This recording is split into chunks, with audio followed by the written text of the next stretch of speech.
opening of boat ramps is a small sign of normalcy for some in the Lowcountry, but there are still challenges. News 3's Andrew Davis spoke to Congressman Joe Cunningham about what's ahead.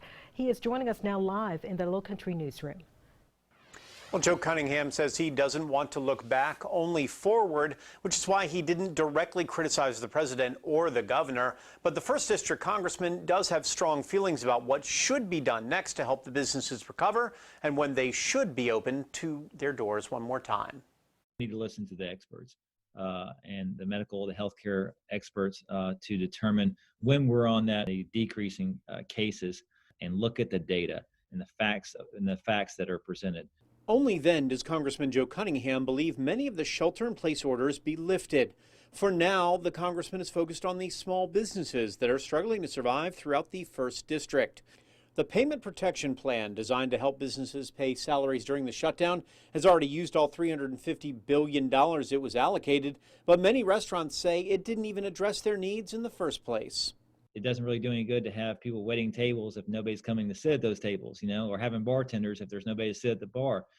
So there needs to be an adjustment on the time frame of when that occurs and when they can use those funds. The Senate is now crafting a bill to help hospitality and tourism. The congressman says it needs to be specific, though, with several points if it will make a difference.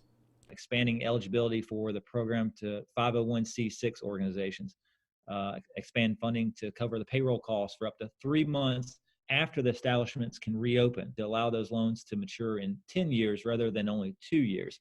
As for the orders in South Carolina, Cunningham says more clarity could have been provided by the governor, but he asked for patience from the people and plans to support state leaders during this difficult time. We were a little bit late to the game on the stay-at-home or home or work order.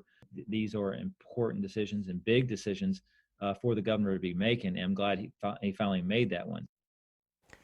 Now, Congressman Cunningham also mentioned a bill signed into law just last week which allows veterans to attend virtual claims hearings instead of having to travel. He called that proof that Congress can still function outside of the coronavirus and get work done that benefits the entire country. Andrew Davis, WSAV News 3, on your side.